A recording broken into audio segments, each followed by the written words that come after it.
Hello, and welcome to another edition of Cultural Conversations with the Big South. I'm your host, Darius Thigpen, and this month we have the pleasure of having a couple of coaches joining us. First coach is first black player on women's basketball team for Radford and the first 1,000 point scorer for either the men's or the women's team. She was head coach of Radford, and she went to Temple to coach there, was the first black coach in the ACC with Wake Forest. Coach Charlene Curtis joins us. Coach Curtis, how are you doing this evening? I'm doing great. It's good to be here, Darius. Absolutely. A pleasure to have you on. We're also joined by a current coach in the Big South. She played under the legend, the GOAT, Pat Summitt at the University of Tennessee and won a couple of national championships as a player. And she just completed her third season with Gardner Webb, Coach Alex Simmons. Coach Simmons, how are you doing? I'm good. Thank you for having me.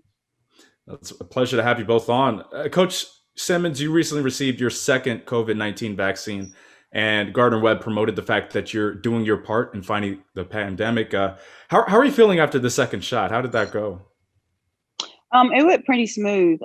Immediately after, I was a little somewhat under the weather, not very sick, but that was quickly over and done with. It was well worth it for me to get those vaccines and to get them as quickly as possible, just so I could do my part in our community on campus and within my household with my family.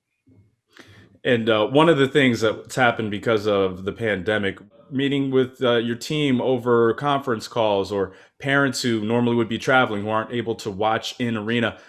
Coach Simmons, how much are you looking forward to things getting back to normal?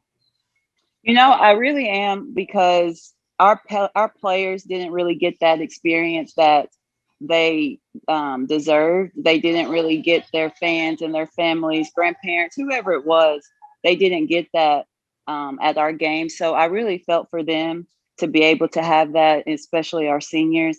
Obviously, hopefully, this upcoming year we can get a little bit back to normal. But I think just the interaction that we would normally have is what we were missing this year, that I hope will be, back to what we're used to next year. Coach Curtis, I know you're retired from coaching, but you've still stayed busy in your post-coaching career, working with referees in across the South. So, what has how has COVID-19 impacted your day to day, even in retirement for you? Well, it has been different because I am a fan, continue to be a fan of basketball, particularly women's basketball. And, not being able to go to games was even disappointing for me as a fan. So I had to, go to ESPN Plus and watch as many games as I could that way. But it's just even talking with officials, even though I'm not working with them now, I spoke with a lot of them during the season, and it was difficult. They had to take the test, like the players and the coaches had to take the COVID test on a regular basis, I think at least 3 times a week. And just, you get to a school and you're ready to officiate a game, and all of a sudden one of the teams has a positive and you don't have that game that night. So, not only has this pandemic impacted the teams and the coaches and the fans, but it's also impacted the officials. Well, this pandemic has been a time in America where we've had so many things being affected because of the pandemic economically, of course, on the court, but off the court. And that's really what we're going to get into in the discussion tonight. So much has transpired in this country in the wake of the killing of George Floyd. Now, just last week, before we recorded this conversation, there was a ruling in the killing of George Floyd. So, Coach Curtis, to start with you, what was your initial reaction to when the verdict came down? Was it relief, a sense of justice, closure, something like it's a step in the right direction? What was your initial reaction? Well, I had a good reaction to it because I watched some of the court case, and I'd also done that years ago when Rodney King was murdered or was beaten up, and those police officers were on trial and they were acquitted. So all through this case with Officer Chauvin, or former Officer Chauvin, I just wasn't sure. I thought the prosecutors did a great job with the case, but I was just praying that justice would be done, that the right verdict would come about, and was really surprised that he was found guilty on all 3 counts. I think that speaks volumes for where we are today, and really the verdicts that should have happened, and they did happen. And Coach Simmons, for you, what was your initial reaction to finding out the trial and the verdict? It was mainly just relief for his family, to know that at the end of the day, he probably should still be alive right now. And also just the fact that he didn't pass away in a negative light. There were so many stories about him, whether it was he was a drug addict or he was high at the time of the arrest, whatever it was. There were just so many stories, and you rarely ever heard life. And all those things shouldn't matter because everybody deserves life. So just really relief for his family. I have a brother, I have a husband, I have a dad. So knowing that at any point, if they make the wrong move or the wrong decision, that they may be in that same situation at some point. You just never know. So it was just really relief and reflection for me. Coach Curtis, I want to go back to something you just mentioned, bringing up the trial years ago, and having seen trials like this happen kind of constantly. What does it say that in each time of this, where there's a killing of a black person, so many people go in with an expectation, or at least without an expectation, that justice will be served? I mean, what, from your experience, what do you kind of say, think that says about the whole situation, about the whole part of where we are? Well, particularly when it's involving police officers, and it seems like they're protected and they can do whatever they want to do. And that's history. I mean, we've seen that, in history. I've lived it, I've experienced it. I lived through the civil rights era when they put the dogs and the water hoses on people when they were marching, peacefully marching. And that's some of that hasn't changed. So I was holding my breath the entire time. I mean, we just historically, it's in our society. It's a part of unfortunately, it's still a part of the United States culture. And I'm just hoping it's going to change. I was, I've been lifted by the enthusiasm, especially by this generation, and the student athletes that Alex is coaching now. That generation of student athletes, to me, is this: they can have a positive impact. They can make change. And so one verdict in one case doesn't solve the problem. People said, well, we don't have systemic racism because we had a black president, um, you know, 8 years ago or 12 years ago. But that doesn't fix it all. And so we have to continue to work. And I'm really hoping and praying that this next generation coming along will continue to fight the fight that's been started for hundreds of years. And Coach Simmons, I mean, similar question coming your way. I mean, what is your reading of it? That there's been a sense of relief or even joy for some people coming out of it, where it really should be just something neutral. Justice is served, right? Right. And, I agree with Miss Charlene that this is not something that it just happened. Mm. So, but I think that when she talks about our generation, the generation that I'm coaching, it's a matter of they're not scared to speak up. They're not scared to make a statement and to make it as loud as they possibly can and keep making that statement until somebody finally listens. Um, you know, Again, everybody says, the Black community is the reason that we have who we have in our White House right now. And I feel like our generation is the reason that, the George Floyd case ended how it ended. Well, Coach Simmons, you're in the middle of a renewed sense of social justice and activism with athletes on campus. And how have your team specifically dealt with handling just everything that's gone on in the last year and beyond, and just kind of the ongoing of fighting against racism? How have your team handled everything? How did they do and approach this? You know, my team is, from that aspect, they were very mature with everything. Open dialogue, open conversations with each other. Not, sometimes you'll get two or three will talk about it, but won't feel comfortable talking in front of the team. And it was a very open and honest conversation. Being active on campus when, there is anything going on, whether it be a march or with our Black student organization, just really being active and not just talking about using our voice and using our platform, but showing it in our actions. Do either of you think there's extra pressure as a coach, as a leader of young people to kind of direct them or put them in the right direction? I mean, for either of you, really, how do you approach being that guiding voice in what are the formative years for so many people as they go into adulthood? Well, I would like to say, and Alex is coaching now, but even when I was coaching, that was part of why we do what we do. I mean, yes, you coach to win basketball games, but I really believe my role when I was coaching, and I believe Alex is doing the same thing, is that developing the student athlete, preparing them for the next steps in their lives is so hugely important. And as a person of color in the roles that we're in leadership, and even as a woman, it's important that we set an example for them, and we let them know that they can set their goals high. We talk about that in basketball all the time. You set your goals in basketball. Well, you also have to set your goals in life. And so, coaches, when they're doing their jobs, that's, to me, is the most important thing that they're doing is developing the young people. And, the Big South does that. I mean, we talk about, leaders, having leaders of the future, and, leaders are important. And so the coaches and the roles that we play, developing leaders in our programs is just hugely important. Coach Simmons, I mean, do you feel that as you look over your roster, as you talk to your players, do you feel like there's any kind of added pressure, or do you feel kind of at home where you are in your position? I think, I'm not sure if I would call it pressure, but you're always being looked at to see what your reaction is going to be, whether that be, in the community or on social media.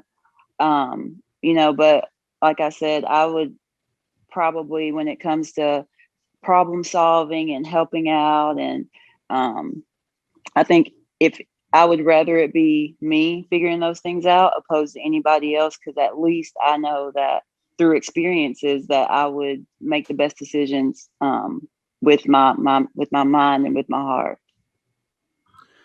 Well, could you each take us kind of behind your approach when something like this George Floyd trial and the verdict comes down? What is the approach? Do you pull your team aside and just have a conversation with them? Do you let it grow organically and kind of address any questions as they come up? What's really the best course of going about it as a leader? Well, as far as, team, it was just, you got to handle it as soon as it happens. And really get ahead of their immediate emotions, because what they're going to want to do is more than likely be angry, especially for some of your Black student athletes, and immediately go to social media without knowing what's going on. And so, I think what we did and what I did is we had an immediate conversation, because obviously it was during a pandemic and we had almost just sent our teams home because of COVID. And so it was through Zoom, kind of like we're talking right now. And just I let the team know where I stood as far as the situation. And I asked them, instead of telling them how they should feel, asked them how they felt from our Black student athletes and our white student athletes. Luckily, I feel like we have all of our players come from great families with great morals, and somewhat of an understanding. And so everybody was on the same page when it comes to how we felt and where we stood. So, just the conversations is what's important, because I think if you kind of keep it as the elephant in the room is where you'll have your issues. So we talk about the uncomfortable conversations, and I mean, I can only imagine what it's been like. I know it's been very difficult, but being silent and hoping that your student athletes make good decisions doesn't work, and it doesn't work in any scenario. So, creating an environment for them where they feel comfortable talking. And it sounds like Coach Simmons has done that in her program, where they feel comfortable talking. And then, like, it's also okay to disagree. So everybody may not feel the same in the locker room, but it's having them learn to respect one another. And as you build your basketball team and you build your program, having respect for one another is huge, because we're not going to always agree on everything. But I do believe our student athletes understand, they're this generation, that they understand now that people should have a fair opportunity to succeed in life. And when you're beaten down or there's a, whether it's literal or figuratively, that you have a knee on your neck and you're not being given that fair opportunity just to breathe, just to exist, just to get your foot in the door and have a chance to be successful. Well, Coach Simmons brought up the fact that social media is a big part of it, where students will immediately want to jump on the internet and get their thoughts out. Coach Curtis, I know that wasn't exactly the challenge for you for a lot of your career, but when you think back, going back to, like you mentioned, the Rodney King trial was one of the incidents you brought up. When you think back to your coaching career, what were some of those challenges? Maybe not exactly social media, but something like that, where you'd have to want to make sure that the students, they're going to be well thought out before they just go and start talking to people, or getting out in front of crowds or whatever it may be. Yeah, and I think that's when I think back on it, social media was not an issue for us, when I was coaching, but it was important that even when they were interviewed, or, they could be out in the community, they could be at a restaurant, and the dialogue that they would be having while they're eating, and how people would be viewing them and looking at them, because they represented not only themselves, but they represented our program and they represented the university. So, now it's what you speak and what you write, on social media. They think sometimes they're just talking to the individual that they're talking to, or that they're texting, or that they're putting out on Twitter. Well, no, it's the world can see it in time, but that sort of happened also within our communities. And then, so I talked a lot to our players about how they not only represented themselves, which you always want to represent yourself well, but you also represent the team and the university. And one thing I really want to focus on, as well, as we kind of go through this conversation, is just how much women's basketball and Black women in general have taken the lead in social activism. It's felt at times like Black women are asked to step up and kind of swoop in and save the day, and many so are up to the task. But it feels like a lot is on Black women to come in and step up in these scenarios. So, Coach Simmons, you mentioned off air that someone was told it's the year of the Black woman, which I think can be interpreted in a few different ways. But how did you receive that phrase when you first heard it? In the sense of, to me, in my opinion, it shouldn't be the year of the Black woman. So it's one of those things where, so next year it's not going to be in the next 10 years. And then, a George Floyd situation happens, and then it's going to be the year of the Black woman again. And so, look at that. It was kind of a negative statement, because at the end of the day, we always should get opportunities and earn opportunities more so, and have to work hard for those opportunities that we get, sometimes even a little bit harder. And so, just the year of the Black, when you think about that and really reflect on what that actually means, it just has a really, in my opinion anyways, a really negative connotation to it. Coach Curtis, when you hear a statement like the year of the Black woman, or something to that effect, obviously not being in the middle of it, but how do you receive just a sentiment like that along those lines? Well, I agree with Alex that it's a plus and a minus, and it depends on how it's stated, but it should always be the year of the Black woman. I mean, when I was coaching, when I became a head coach at Radford back in 1984, there were only 3 Black women head coaches at the Division I level at historically Black institutions.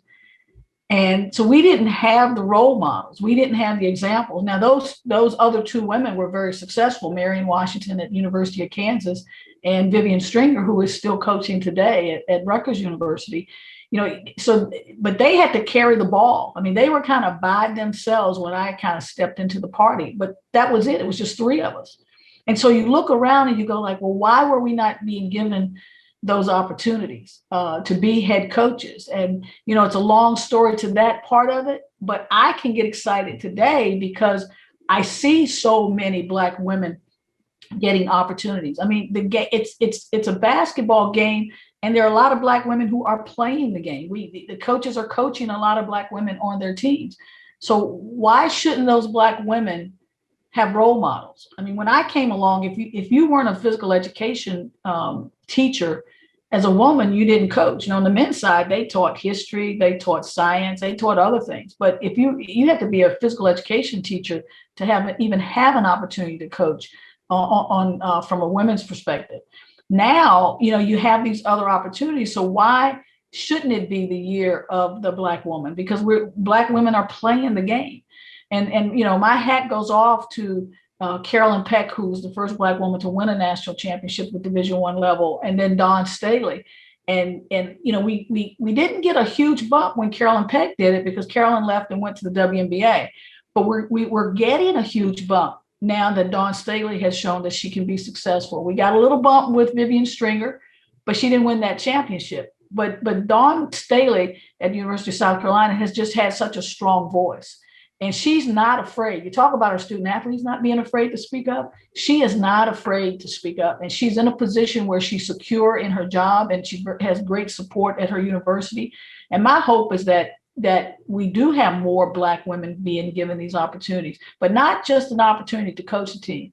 Now they have to be supported in the opportunities that they have. We can't just put somebody in a spot and say, okay, now you go win because you're Black, you should be able to get it done. No, it doesn't work that way. You got to have support at your universities. And so, encouraging our athletic directors and the administrators that are making the decisions to hire people, hire the best person. And I believe in a lot of situations, and I think it's showing up this year that the best person for the job just happens to be a person of color. Yeah, it's an investment of time and investment of money into the game. And that kind of brings to the next point of Title IX, which is supposed to make sure that the equal investment goes into the men's game and the women's game in college athletics. We saw there was a stark difference in the bubbles for the NCAA tournaments between San Antonio for the women's tournament, Indianapolis for the men's tournament. The viral video of the weight room, so to speak, for the women's tournament, which was just a few dumbbells. I don't even know if they had any kind of squat racks or anything like that. Coach Simmons, what was your players' reaction when they saw the weight room disparity going between San Antonio and Indianapolis?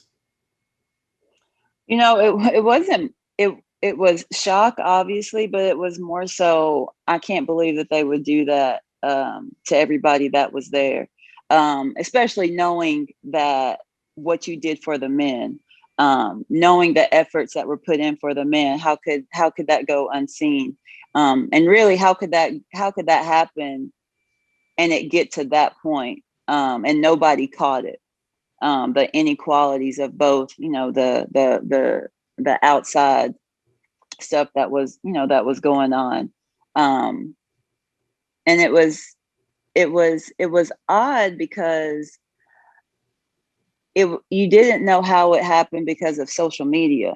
And we talk about this generation, not knowing how outspoken this generation is, knowing that they will speak until they get their way. So for me specifically, I was shocked at that point that nobody caught it until it went to social media. I saw one of the athletes tweeted, once they got everything fixed and got the treadmills in and all the equipment in, her comment and her tweet was, that's what happens when you use your voice. And so I think it sent a message, not just for, equal weight rooms at the NCAA tournament. I think it sent a message to everybody of what could happen as far as positive things when you use your voice. Well, Coach Curtis, we kind of talked a little bit about how social media is used here in this situation. So it wouldn't have been with social media back in the 80s and the early 90s. But I know today so many players, particularly from the men's and women's game in basketball, they talk between each other. They're on social media. They follow each other. They know each other. Would this have been something that could have slid under the radar 20, 30 years ago without social media? Was social media, do you think, used as a tool to actually get this done? Or do you think might have been able to still get in a roundabout way, get the right result in at the end of the day, even before social media? What do you think? Yeah, I too was very disappointed that the NCAA didn't even think it would be an issue, and not to compare it to what the men had. It wasn't even sufficient for just the women, period. I mean, that's not what our women athletes, that's not how they train every day. You don't train with 5 and 10 pound dumbbells. That's not how they train and get to the level that they are. And so to me, it was even more of a slap in the face that there was the lack of respect for female athletes. So somebody wasn't paying attention, not even to compare it to the men. They just weren't paying attention, because we even talked about the difference in the COVID tests that they had. It just makes no sense to me that these are high level athletes who spend a lot of time at their craft. And so now you bring them into this bubble, and then you don't give them the best to make sure that they can stay healthy, they can continue to do the things they've been doing all year that they've done even before COVID hit in terms of weight room and lifting and staying in shape. And then even to give them what I would consider a subpar test. I mean, they gave them a lesser of a COVID test to know if people were even had COVID. So somehow a lot of beats were missing. I do know that the NCAA is and should have, I don't know how this happened, but the way it's even structured, that the person that's in charge of women's basketball reports to the person that's in charge of men's basketball. Well, that doesn't make sense to me. I mean, to me, they should be on the same level. They should have equal jobs because they have equal responsibilities. And again, that's where we still kind of it feels like you get kicked in the teeth. As women. So we're still fighting these battles. I mean, I remember when I was a player at Radford, Radford used to be an all women's college. And then my freshman year at Radford, we had a few men there. We had just become co-ed. And so in my junior year at Radford, Radford hired an athletic director, Chuck Taylor. And I love the guy. He hired me to be the women's basketball coach years later. But up to that point, we didn't have an athletic department. We just had a couple of teams. We had a volleyball team, we had a field hockey team, we had a basketball team. And it was run through physical education. We didn't have an athletic department. So now that they're going to have men on campus, now we're going to hire an athletic director, and now we're going to have, an athletic department. And I kind of joke because when they talk about the history of athletics at certain schools, they start when they had an athletic department. Well, the history goes back before that. So we shouldn't still be there. I'm talking in the 70s.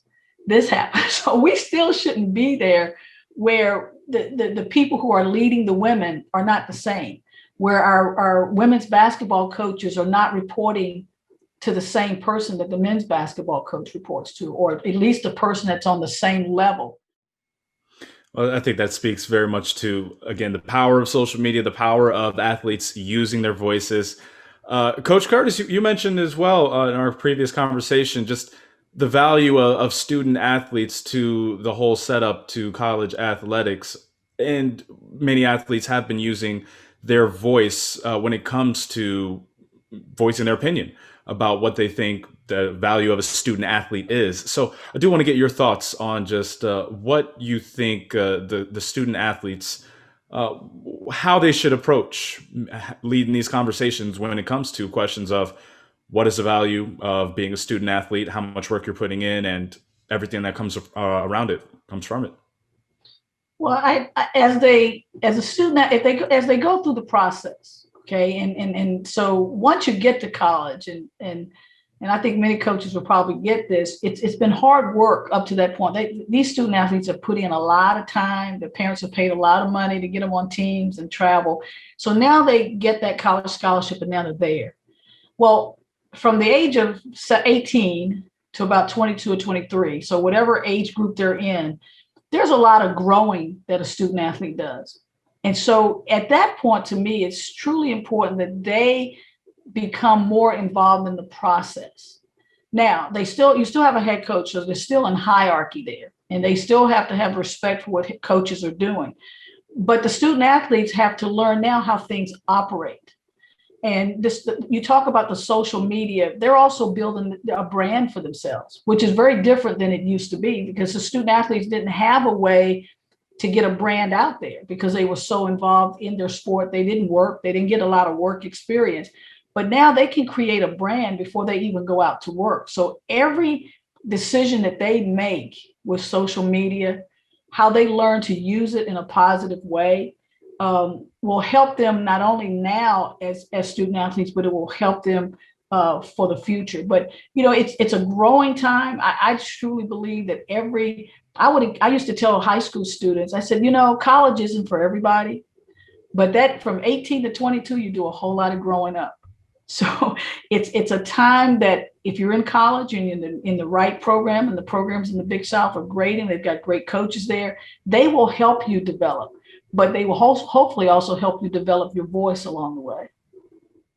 This is what Charlie said about their parents, and I'll say it and I'll continue to say it and I'll continue to believe in it.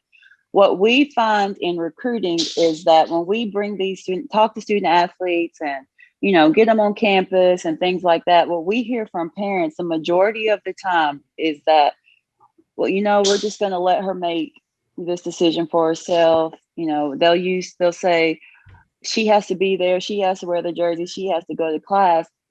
And for me, and I love that you said they need their parents more, because they make all these decisions in their life. And the biggest decision, one of the biggest decisions that they can make, you're going to leave it up to them solely. So even getting direction from that aspect, I think would help move forward in the next generation. Because my big decision, one of my biggest decisions in my life was where I was going to go to college. And it was probably the most stressful. And luckily my parents, they let me make a decision, but they were involved every step of the way.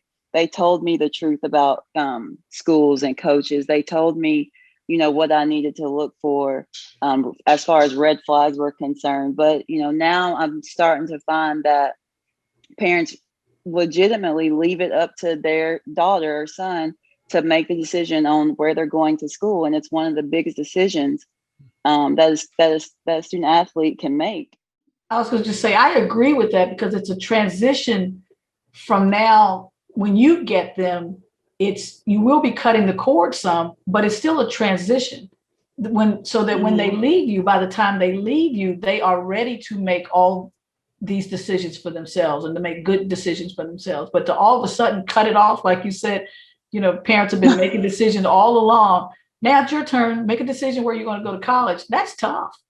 Yeah, and I think it also has to do with just giving them confidence. A lot of the times you'll see from a coach to a student athlete, the one thing that they need is confidence. And I know a lot of coaches, when it comes to performance, don't necessarily believe in, I can give you confidence and then you'll play well.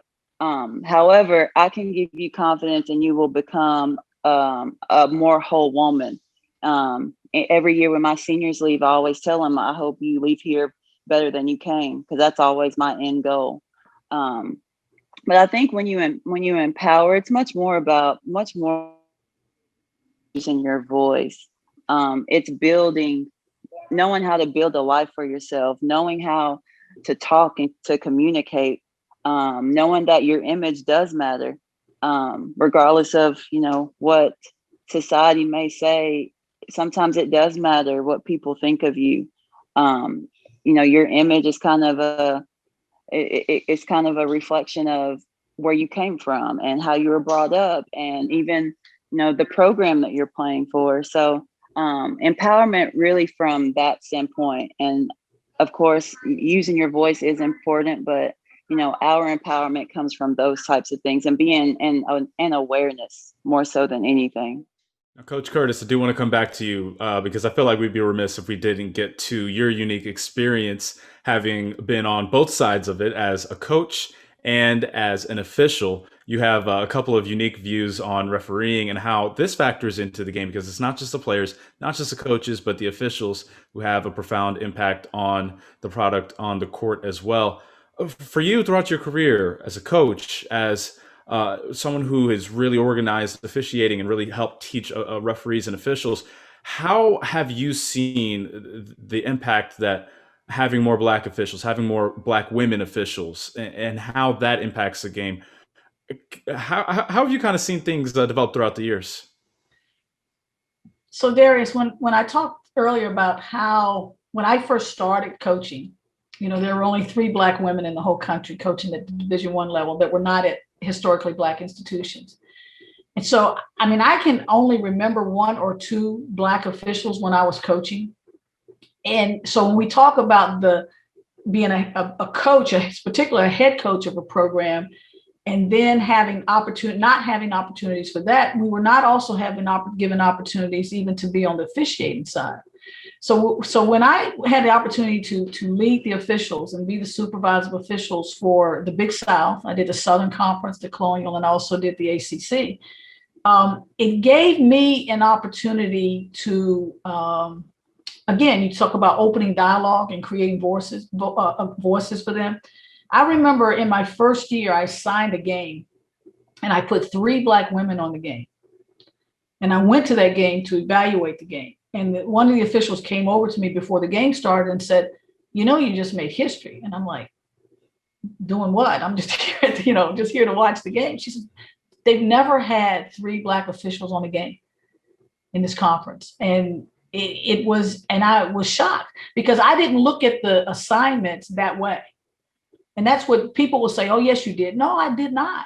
I looked at putting 3 officials that I thought would work well together on a game. I mean, you do that in coaching. You decide which players will fit at the point in the game that's best for the game. Like who's going to be the leader on the floor? You know, who's going to play defense for you? Who's going to get the people the ball in the right place? And you're going to put people on the floor that are going to communicate well together. Well, I did that with officiating. But what I was noticing when we got to, because we share officials, and when we would get to conference tournament time, and now we're still sharing officials and the tournaments were held at the same time, I would have other coordinators say to me, well, I need so-and-so to work my semifinal. And I wanted to use them in my semifinal. But their rationale for wanting that official was because they didn't have any other Black officials to put on one of the games. And they needed one. They didn't have one. And so I wanted to say to them, and at times I did in my gentle way, well, you need more Black officials on your roster then. Okay, because I'm not using this official because they're Black. I'm using this official because they're good. So what I see in officiating, especially at the Division I level, but I know it exists at the other levels also, to me, the officials should look more like the players that they are officiating. You know, so to me, we need more opportunities. We have a lot of Black women that are playing this game. We need more Black women that are also officiating the game. So you know, I think you have to be proactive. When you want to make things better and create opportunities, you have to be intentional.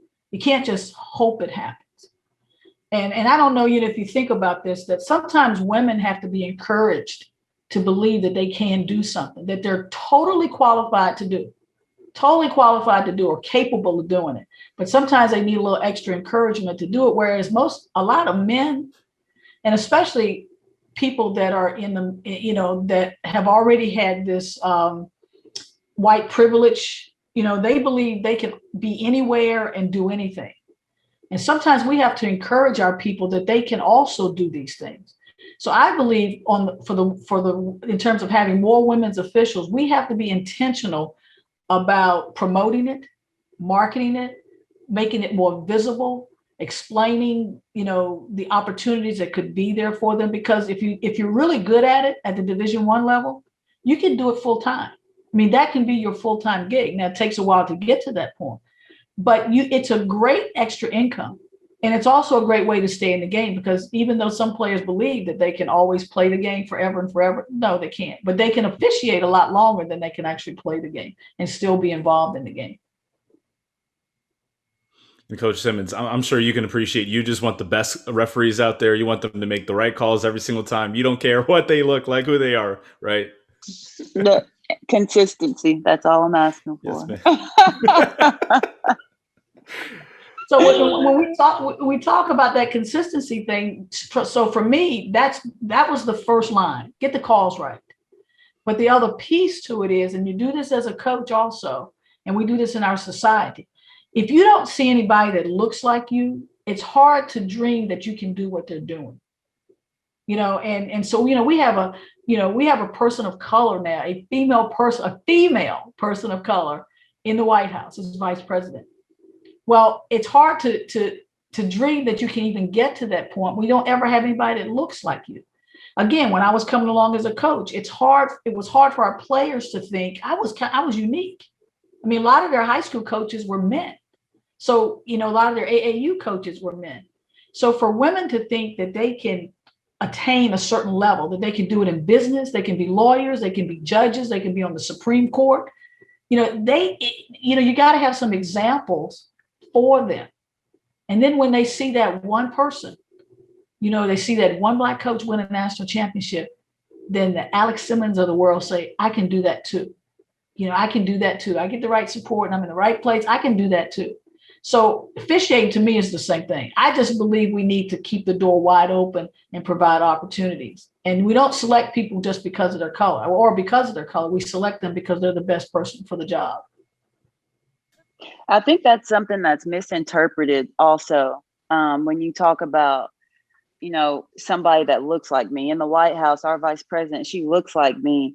My little girls can see that somebody that looks like her is at one of the highest positions in the country. And that can be misinterpreted so much because everybody makes it a race thing when it's not necessarily a race thing. It's more of a, like we just talked about, an empowerment thing, a confidence thing of I can do it too.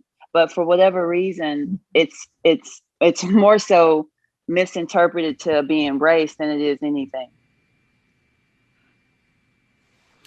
We both have been fantastic. It's about time that we begin to wrap up. But as we begin to wrap, we'd like to highlight a charity or a group that each of our guests is involved in. Coach Curtis, we'll start with you. What can you tell us about the WBCA and their So You Want to Be a Coach program and what they're doing? Well, the Women's Basketball Coaches Association has been around a long time. And this program that they started lots of years ago, So You Want to Be a Coach, is for our college student athletes, and when they become juniors and seniors, to be able to be a part of the program, to encourage them, to encourage more of them to want to go into coaching. And I think it's awesome. It was a way for the WBCA to really get more minorities at first. That was really the goal, to try to get more minority student athletes an opportunity, more women an opportunity to go into coaching. And my hat's off to the WBCA that they have continued that program. And I think it's one of the best, and it's a first step opportunity for student athletes if they think they may want to go into coaching. But to do that and then to get mentors and mentorship out of that is just an awesome experience. So my hat's off to the WBCA for continuing that program. And for you, Coach Simmons, the Black Student Association at Gardner-Webb has done some great work. Taylor Francis from the women's lacrosse team was one of the student athletes we've had on in the past who's involved with the BSA. What can you tell us about the work that they're doing at Gardner-Webb? They're doing a great job just as far as trying to integrate students, faculty and staff, and student athletes, kind of being the front runner during the racial injustices and really just getting the word out. I'm not sure how active in the past that they have been, but I think they really took this past year to make a name for themselves on campus, getting active on campus with not just Black students, because I think that's where it was in the beginning, and now it's a little bit more diverse and about education, because I think that was the most important part, and that's really the whole point in the organization, is about education and bringing people together.